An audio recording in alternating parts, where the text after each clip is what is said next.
What's up, YouTube? We're back on another Wednesday. You guys know what that means. Today is New Comic Book Day. So today, we're going to review the books that I read last week.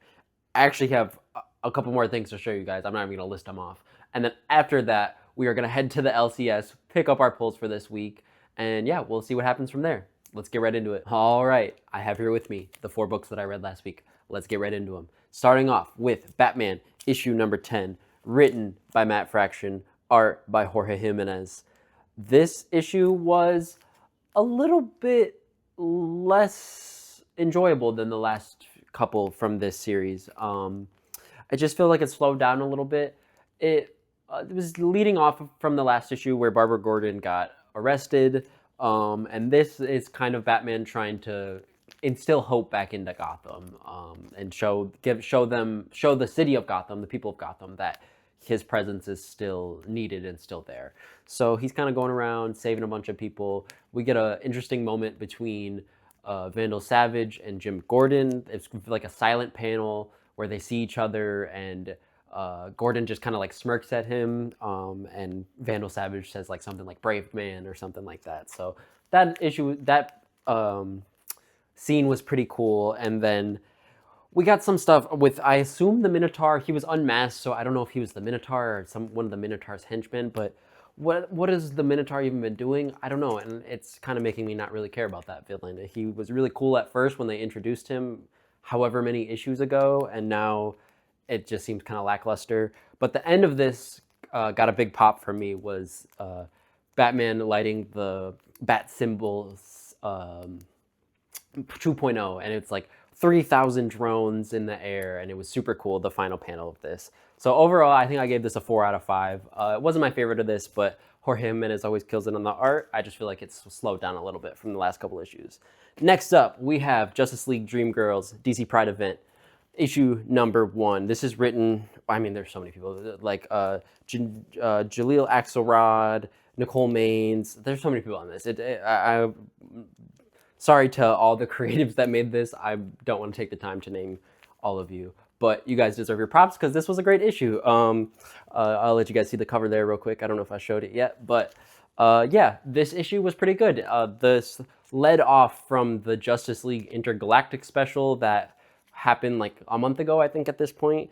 And I wasn't the biggest fan of that issue, but I also think I wasn't paying attention and reading it as carefully as I should have been, because I went back and read it after I read this, and it made a lot more sense altogether as the story.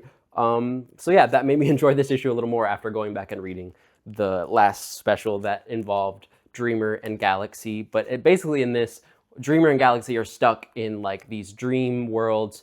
First one was like on Themyscira, and Dreamer was basically like a Wonder Woman type character. And then the next dream was in Gotham, where Dreamer was basically Batman or Batgirl, and Galaxy was Superman. And so that was pretty cool. And then I don't remember what the last dream sequence was, but they're going through these dream sequences. It's revealed at the end that they're stuck in a dream on the Watchtower. And yeah, that's kind of where it led off. And then there's a backup in this for Batwoman by Greg Rucka, and that backup was actually really, really good, and it made me go pick up something else that I'll show you guys a little bit later. But yeah, really enjoyed this. I think I also gave this a 4 or 4.5 out of 5. Was pretty good, and I'm excited for this issue 2 this week, since it is weekly. Next up, these are the top 2 of the week. I both gave these a 5 out of 5. They were great.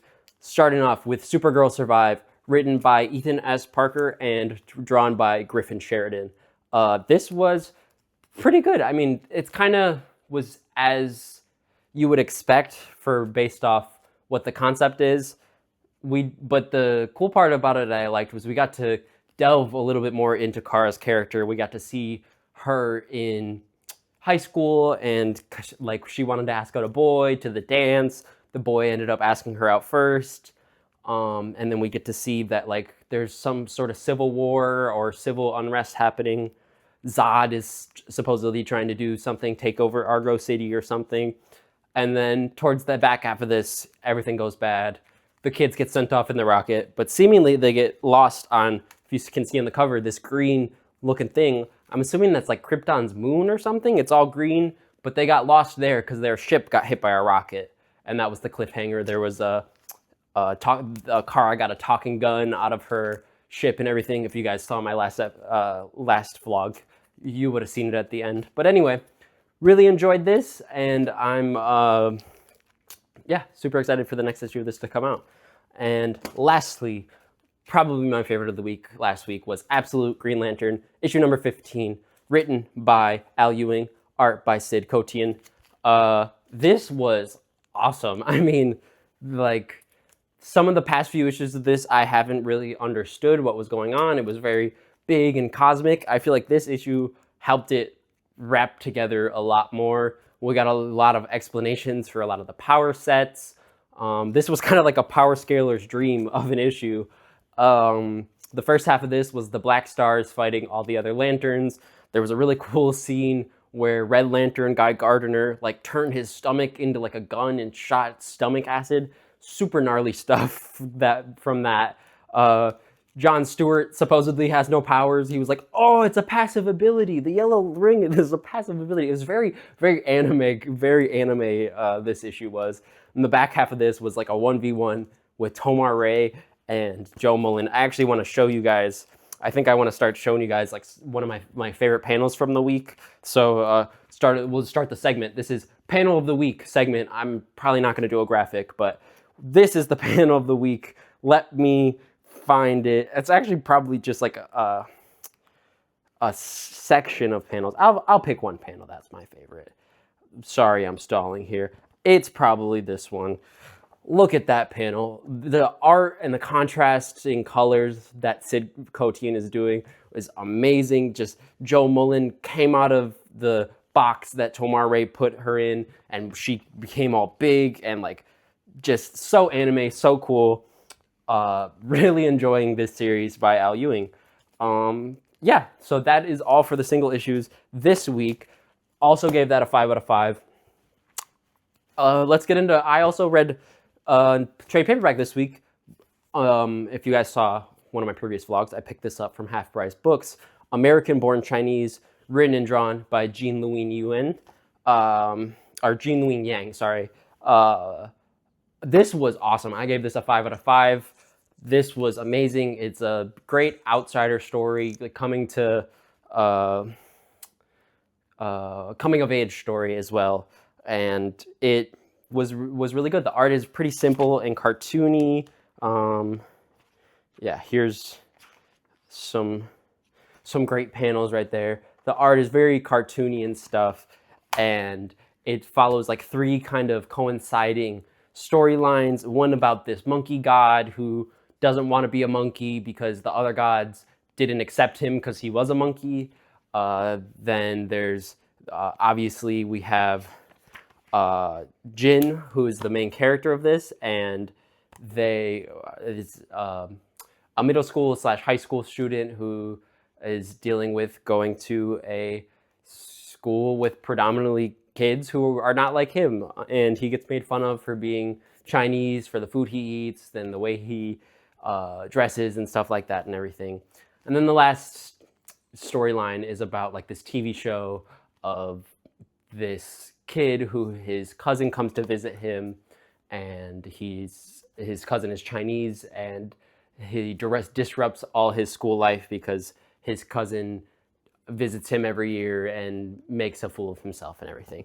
It all coincides in the end, and it's just a great coming of age story, a great outsider story of acceptance and everything like that. And I highly, highly, highly recommend this to everyone. American Born Chinese. It's also not very expensive. It's $15 retail. I got this for like $7 at Half Price Books. Definitely a must read for anybody who honestly just wants to get into comics at all. This is a great graphic novel. Highly recommend it. Can't praise this highly enough. Anyway, next up, this past Saturday, the 6th, was actually my birthday, and I got some books from my lovely girlfriend, as well as a couple other things, but not comic related, so I'll just show you the books that I got. I'm probably going to have some more books coming. That's pretty much all I asked for my birthday from my family, and I haven't seen a lot of my family yet. So yeah, I will probably have some more books coming along the way. So stay tuned for that in the next coming vlogs and stuff. So let's get into it. I got 3 compacts. That's all I really got. Because I've been wanting these. Gotham Central, written by Ed Brubaker and Greg Rucka, and art by Michael Lark. As you can see, I already started this. I'm pretty much halfway through, and it has been great so far. This follows the Gotham Central Police Department and just the police and how they deal with the crazy crimes of Gotham and everything like that. And is a very grounded noir story. It kind of reminds me of like a NCIS or like one of those cop shows. They all have like, they're all the same to me. I can't tell you. Probably Law and Order is most like this. It's very gritty and stuff, but I've been very much enjoying this. And I'll give you guys a full review of it once I'm finished. That'll probably be next week. Next up, we have Green Arrow, Year 1, written by Andy Diggle, art by Jock. I've heard great things about this. This is supposedly the definitive Green Arrow origin story, and I haven't read it yet, so I'm super excited to check this out. And next and last up, we have Batwoman Elegy. I honestly liked that backup from the Pride book so much that I picked up this because I am unfamiliar with Batwoman. I read issue 1 of the new Next Level Batwoman series that just started coming out a couple months ago, and I was kind of confused, but I'm pretty sure this is essentially required reading to understand that series. So I kind of want to tap into Kate Kane a little more because I'm very unfamiliar with her character, and I know this is like her, essentially her origin story, I think. I'm not 100% sure, but I know everyone says to read this if you want to get into Kate Kane, so I will be doing that. That is all of the books. Lastly, if you guys have seen my shirt, you guys might be wondering where I got it from. I know I'm only like half in frame, but it's pretty sick. This, I'll show you the back as well. Quick T-pose for you guys. It's got Absolute Bane and Killer Croc and Batman duking it out. Iconic panel. This I got from a seller on Instagram by the name of Made by Frosty. I'll put their tag up on the screen here. He makes super dope stuff. Pretty sure this shirt specifically is all sold out, but he does drops all the time of super dope comic related shirts. So definitely check him out. Anyway, that's all I got for you guys today. I've yapped your ear off. I think it is time to head to the LCS and go pick up our pulls. Let's do it. All right, we have arrived at Lost World of Wonders. It is absolutely beautiful out today. We got so much peak coming out today. Let's go check it out.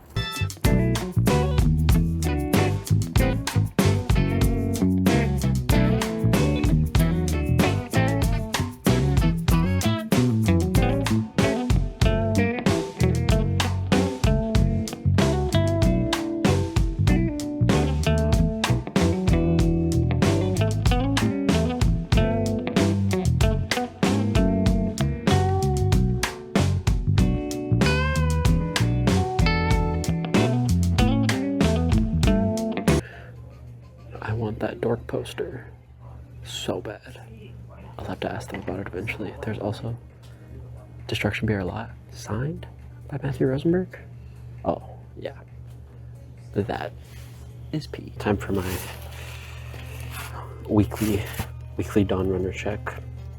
It won't be there. Gotta check. Looks like the same as last week. Unfortunate.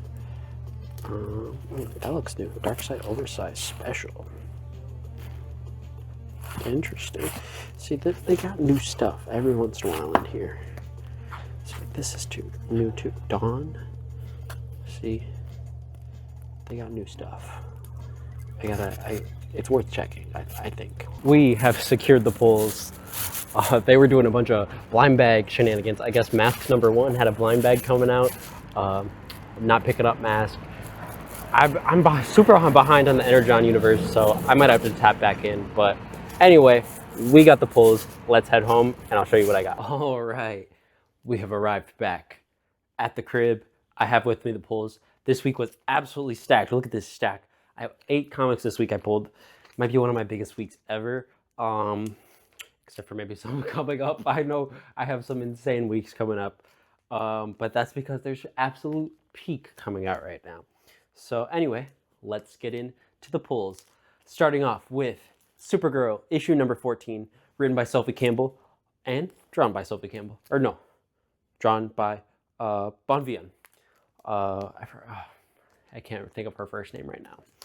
I think it's Tamara Bonvian. Anyway, doesn't matter. Supergirl, issue number 14. It looks like Supergirl is getting some sort of new costume on this issue. But yeah, we're still in I think we're going back to Kandor or something like that.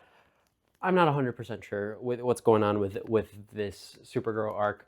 I've been thinking about possibly dropping it. I know there's the Kingdom of Zod event happening somewhat soon, so maybe after that I might drop Supergirl just because it hasn't been my favorite and I need to trim some of my pull list down. So anyway, next up we have Justice League Dream Girls, issue number 2.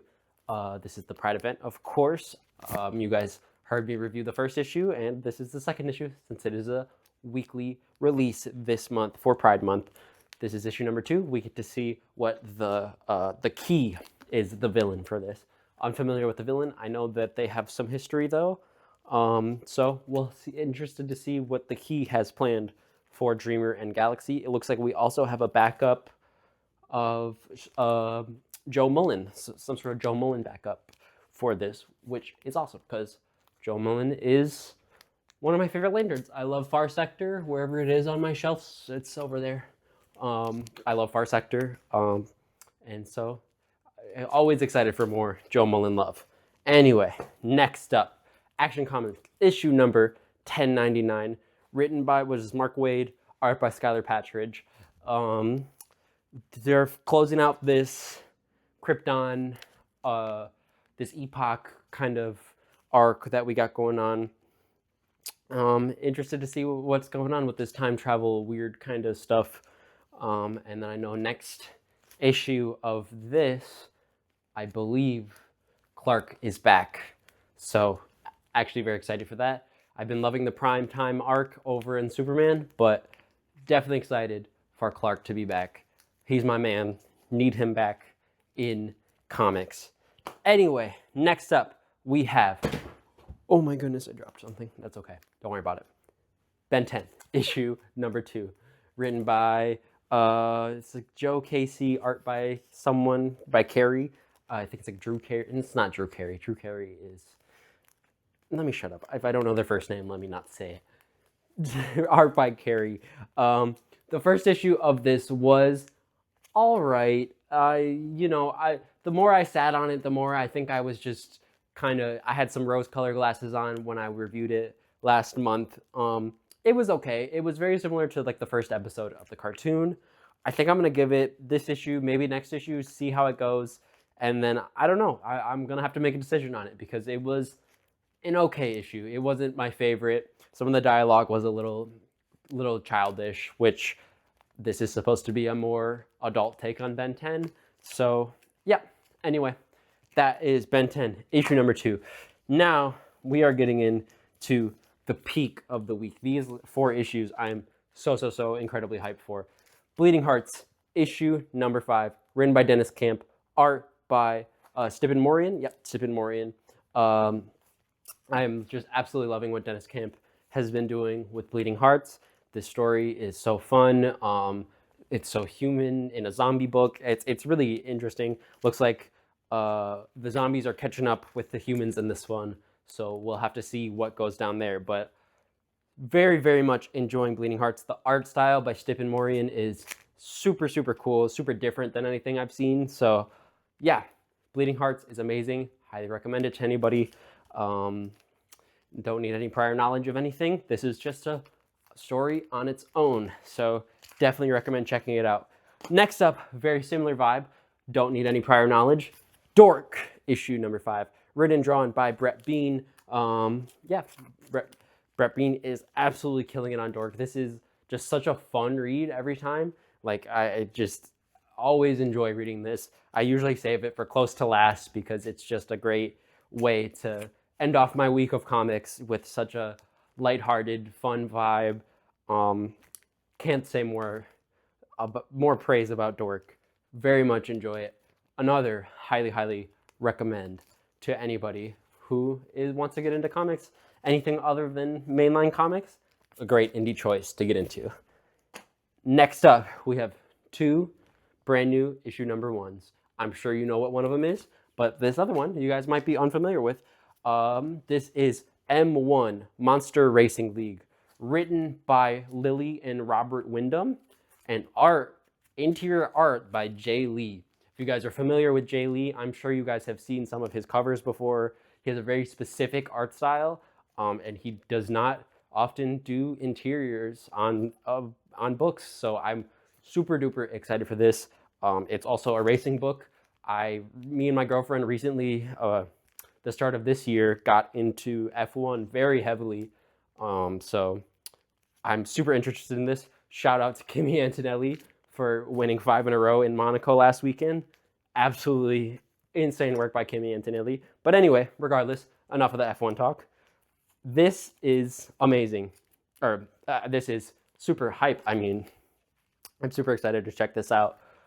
It's supposed to be like, I think they said it's like Fast and Furious meets K-pop Demon Hunters, which is an interesting sort of description. I think I'm not the biggest fan of everything calling itself K-pop Demon Hunters now, just because that was the biggest thing from last year. So I think everything that's kind of anime or Western or Eastern inspired, people tend to call it that just for the hype.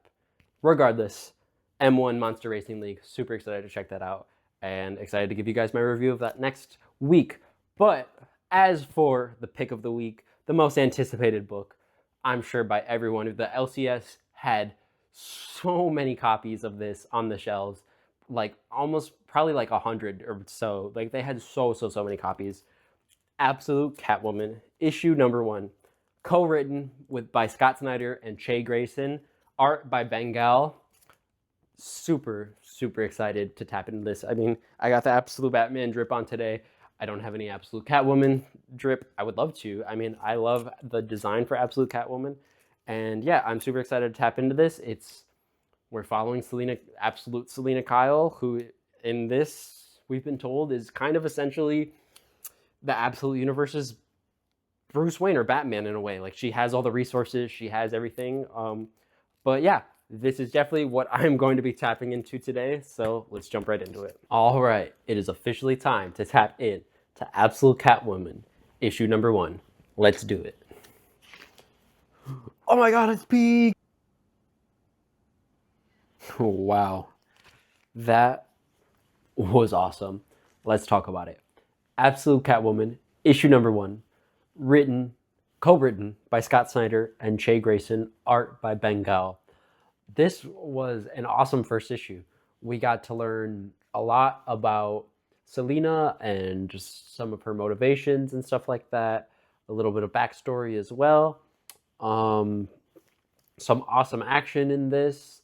And then at the end, there's a very big reveal of a character, an absolute version of a character that we've yet to see in the Absolute Universe. Yeah, I thought this was amazing. The voice that I'm pretty sure I saw an interview that most of the scripting is done by Che Grayson, and Scott Snyder kind of just overviews it and gives notes on it. So I'm gonna say the voice that Che Grayson has for Selena is awesome. I I think she's just a very cool character, and I love the way that she's written by Che Grayson. That is about all I can say without being spoilers. So let's get into a little bit of a spoiler review. It starts off with it's seemingly a group of copycats that maybe she has some ties to a group called the Calicos, but they all are, if you see in this panel right here, they're all dressed kind of like mainline Catwoman. And then in this next page here, I'll show you, because this art sequence by Bengal is awesome. Just the dynamic art of it, how she moves across the panel and everything, super duper cool. But there's this fight sequence.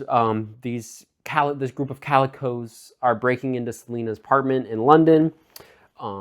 They blow it up. They leave a bomb at the scene.